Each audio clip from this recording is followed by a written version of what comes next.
Okay, now that we've looked at what we've done electrically on the inside, now we want to look at some of the work that was done on the outside, as well as talking about the relocation of the converter that I spoke about earlier as well.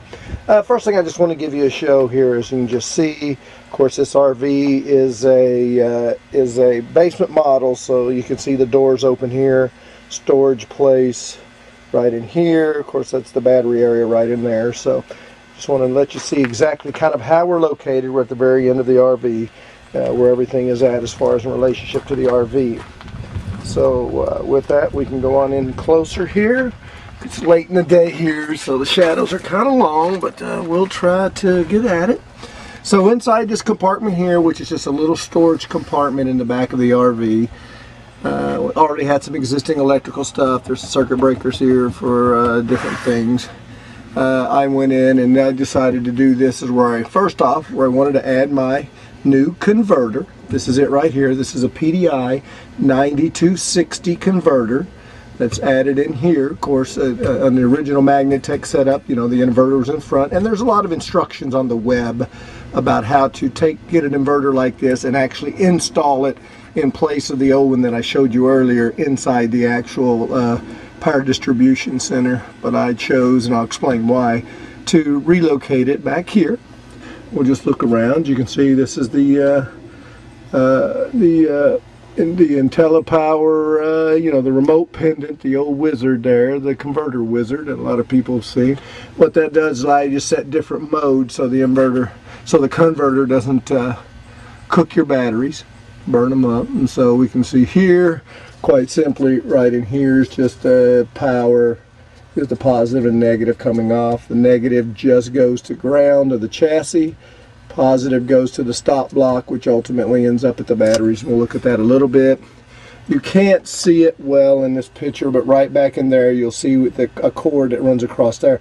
That's the actual power cord. That's the 110 that powers the converter.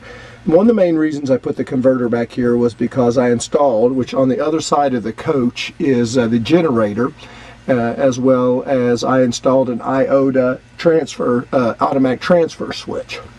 And so the switch, and we'll look at it in more detail in a little bit, really does nothing more than switch between external power, which is either plugged into the wall or plugged into the generator for this type RV, and the inverter. Now the inverter that we have right here, this is a Xantrex 1750. Both these items I bought off of eBay, which most of the stuff on this RV I did buy online. If not, I definitely, or at least a lot of it on eBay, almost all of it online. Brand new inverter in the box, bought from a guy.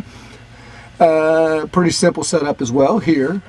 You can see this is just a power. This is the power out, the 110 app. I just bought a switch, this just straight from Home Depot, and then I bought a 12 gauge extension cord, which runs over to the the automatic transfer switch on the other side, which we'll look at.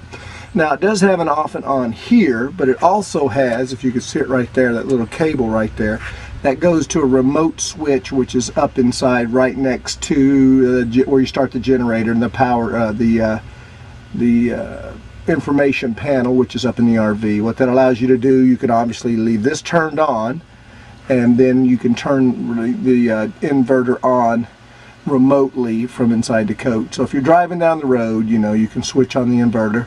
The main reason I'm putting this in here, and if you watch my video on the entertainment center, was to be able to power the television, so my son could watch television and or play video games without running the generator. You can run it off inverter power.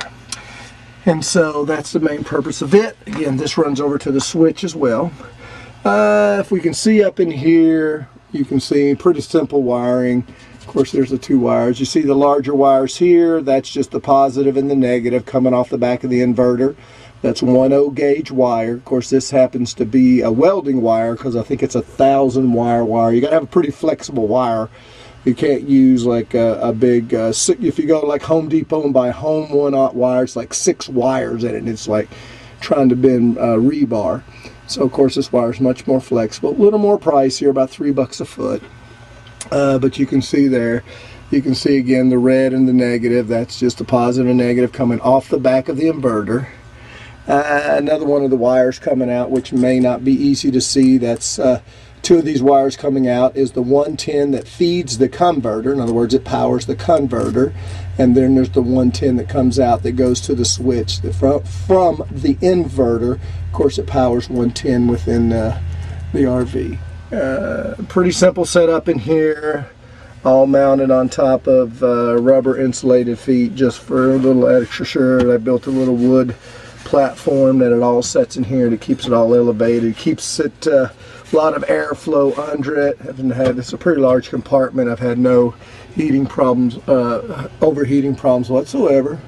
Just simply cut a hole right through there that goes into the battery box. We'll look at it and put a grommet in there to protect it. And so, of course, all the wires are covered in the wiring harness strip stuff. So went in pretty clean. It looks really good. I like it. The main reason of locating the inverter back here is the converter, is that on inverter power, you don't want the converter to run. And what a lot of people do is they put the converter up front and they just put a they put on the power plug into a switch, and then they can just switch it off and on. So when they go to inverter, they basically switch off the converter. The reason I put it back here is now that's all handled by the automatic transfer switch. So on the one side of the switch that comes from the generator or the wall power, that's the side that I connected this to. So this only runs when you're on generator or on wall power. When it switches over to the inverter, this automatically turns off. And so since all of that is located to the rear on the other side of the coach was another reason I put it back here. Plus, it's just back here out of the way in its own little compartment, can be dealt with, shortens up the wire and that type of stuff. So that's pretty simple setup right there. As you can see, we'll move right next door and we'll look at the work that we did in the battery box. If you allow me just to slide over here. Now, as you remember in what we were looking at before, that it had a quick slide. Of course, see some of the shadows here. It's late in the day here, trying to do this video, so let me get situated here. It had and the batteries are exposed. Of course, they just set in the tray. I bought, if I zoom back here a little bit where you can try to get a look at it, this is a marine grade battery box. Bought this offline, actually someplace out of Washington State, that I mounted in here.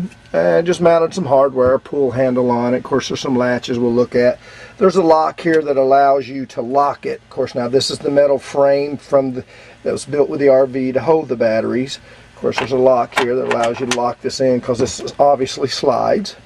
You can see here, these are AccuSlide 200-pound slides. I got those at Granger. And then the brackets, which you can see right here, are just electrical brackets that I picked up in an electrical house. Of course, they have lots of, if I can swing around, you can see it there. You can, the kind with all the holes in it, try to do something as far as weight goes. And then, of course, we just have the cables that feed out. Another thing we can look at right here. There's your Class T that we talked about in a previous video. You can see that's the housing. This goes to the positive side of the battery and to the positive side of the inverter. And then you've got the Class T switch, which just basically sits inside that housing. So pretty simple to put in right there, but pretty necessary to have. If we could, while we're in here, kind of, if I can get in here, we can kind of look at some of the other wiring. You see there, the big thing with that right there is the switch that controls, one of these goes up front, so if you flip the emergency switch basically up in the cab, that's what converts power from the chassis batteries, which is what we're looking at, up to the the coach batteries that we're looking at, up to the chassis battery. If you know, when you do an emergency start, there's some extra things that are plugged into it, obviously, you know, different 12-volt things. You can see there where the yellow thing is, that's the stop block. I had to replace that stop block, and then of course there's just some 12-volt items that hang off of that as well, and with some grounding. And so the big red thing you see there comes right off the battery. The one on the top is the lead that runs up to the front to the chassis batteries. And then again, that's just the relay right there. When you flip the switch, it allows power to go across.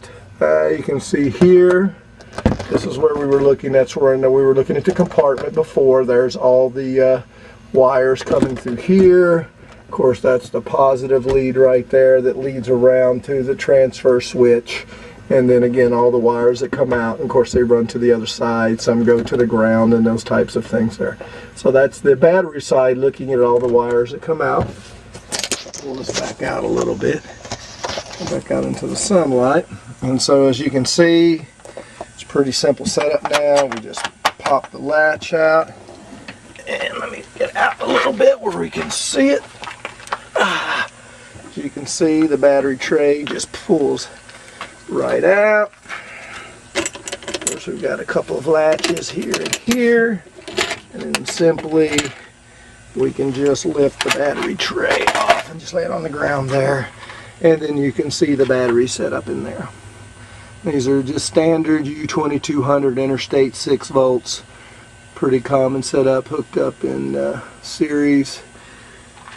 Quite a bit of wiring coming off. So there's not a lot of room here. Of course, this one right here, this runs to the positive side of the generator to start the generator. One of these runs to that relay that we were looking at just a second ago, and then one of them goes to the inverter. And then of course we've got your negative lead off of here, and the negatives on both sides there. Of course, this is just a jumper to give you the 12 volt setup. So it gives you a pretty clean look inside there. When you look at it, everything's nice contained inside a pretty nice little box right there with a lid on it. Of course, here you can see the AccuSlides. 200, those are 200-pound AccuSlide slide. So it actually turned out pretty good. Not too expensive. Believe it or not, the slides were probably the most expensive. Those AccuSlides can get pretty pricey. The box I picked up on clearance from some marine place out of Seattle online. Of course, I replaced all the cable. Again, we're looking at the 1/0. That was a little pricey, about $3 a foot. And of course, the U2200s weren't that old, so I did not replace them. Again, we can see it. So that's basically what we're going to do now. Is we're going to go over and look and see how all this ties together on the other side of the RV, on the as far as the power side. So let's go look at that.